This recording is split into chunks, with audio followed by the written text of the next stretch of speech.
શું તમે ક્યારે વિચાર્યું છે કે અમેરિકામાં ડોલર કમાવાની લાલચ તમને તમારા જ લોકોના હાથે ગુલામ બનાવી શકે?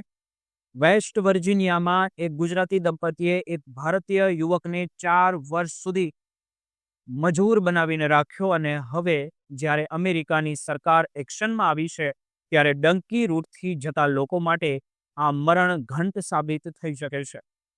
આજે હું તમને એક એવી સત્ય ઘટના અને અમેરિકાની બદલાયેલી ઇમિગ્રેશન પોલિસી વિશે જણાવીશ, જે સાંભળીને તમારા રૂવાડા ઊભા થઈ જશે અને તમે વિદેશ જવાનું વિચારતા પહેલા 100 વખત વિચાર કરશો, કારણ કે હવે અમેરિકામાં સ્થિતિ પહેલા જેવી નથી રહી અને ત્યાંની સરકાર હવે ગેરકાયદેસર રહેતા લોકો પ્રત્યે જરા પણ દયા બતાવવાના મૂડમાં નથી.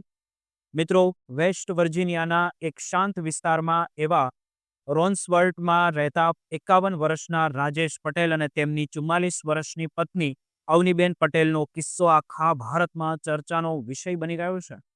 આ ગુજરાતી દંપતી ત્યાં પોતાનો બિઝનેસ ચલાવતું હતું, પણ તેમની પાછળ એક કાળું સત્ય છુપાયેલું હતું.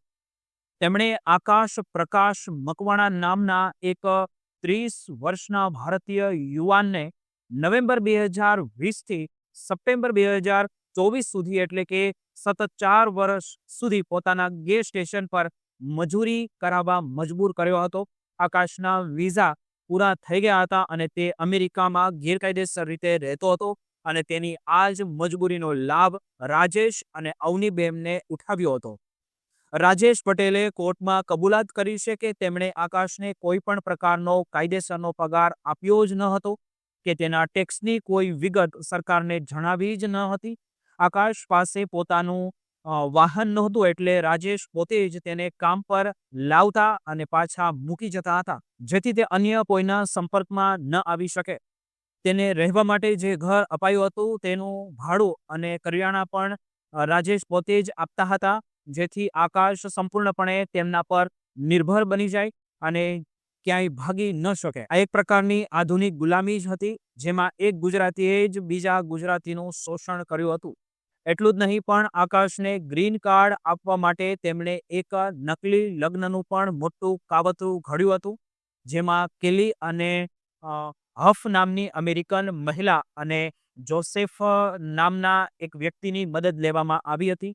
આ કૌભાંડ માટે રાજેશ પટેલે રોકડા રૂપિયામાં પણ તેમની વહીવટ કર્યો હતો, પણ કહેવાય છે ને કે પાપનો ઘડો એક દિવસ હંમેશા ભરાઈ જ જાય છે અને આખરે અમેરિકાની હોમલેન્ડ સિક્યુરિટીની અને તપાસ એજન્સીઓએ આ આખા રેકેટને પર્દાફાશ કર્યો અને હવે રાકેશ પટેલને 9 જાન્યુઆરી 2026ના રોજ 5 વર્ષની જેલની સજા થઈ શકે છે, જ્યારે અવનીબેનને પણ જેલ અને દંડની સજા ફટકારવામાં આવી છે.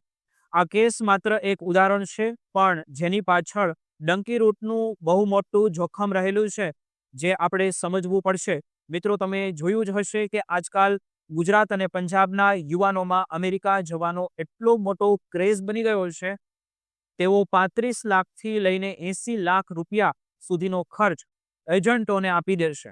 આ એજન્ટો યુવાનોને લાલચ આપે છે કે તમને સરળતાથી અમેરિકા પહોંચાડી દેવામાં આવશે, પણ વાસ્તવિકતા એ છે કે આ રસ્તો મોતનો રસ્તો છે.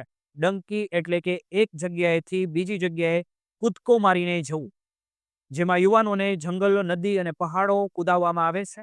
મેક્સિકોની સરહદ પહોંચાડતા પહેલા અનેક લોકો ભૂખ, તરસ કે પછી કોઈ લૂંટારાઓના હાથે જીવ ગુમાવી દેશે. ગુજરાતના મહેસાણા, ગાંધીનગર અને આણંદ જિલ્લામાં આનું પ્રમાણ સૌથી વધુ જોવા મળે છે. ગાંધીનગરનું ડીંગુચા ગામ તો આખા વિશ્વમાં જાણીતું થઈ ગયું હતું, જ્યારે જાન્યુઆરી 2022માં જગદીશ પટેલ અને તેમનો પરિવાર બોર્ડર પર થીજી જવાથી મૃત્યુ પામ્યો હતો, એટલે કે ઠંડીમાં. આટલી ભયાનક ઘટનાઓ છતાં આપણા યુવાનો કેમ માનતા નથી? એક સૌથી મોટો સવાલ છે, કારણ કે સમાજમાં એક એવી માનસિકતા ઘર કરી ગઈ છે કે જો તમે અમેરિકામાં હો તો જ તમારી પ્રતિષ્ઠા વધી છે. આ સામાજિક દરજ્જો મેળવવા માટે લોકો પોતાની જમીનો વેચી દેશે, સોનું ગીરવે મૂકી દેશે અને વ્યાજે પૈસા લઈને એજન્ટોના ગજવા ભરી દેશે. પણ હવે અમેરિકામાં ડોનાલ્ડ ટ્રમ્પની સરકાર આવ્યા પછી સ્થિતિ એકદમ બદલાઈ ગઈ છે. 2025 અને 2026માં અધિકારીઓએ ઇમિગ્રેશન પોલિસીમાં ઝીરો ટોલરન્સ નીતિ અપનાવી છે. ફેબ્રુઆરી 2025થી જ 104 ભારતીયોને સૈન્યના વિમાનમાં હથકડીઓ અને બેડીઓ પહેરાવીને ભારત પાછી મોકલી દેવામાં આવ્યા હતા. એ બધું આપણે જોયું.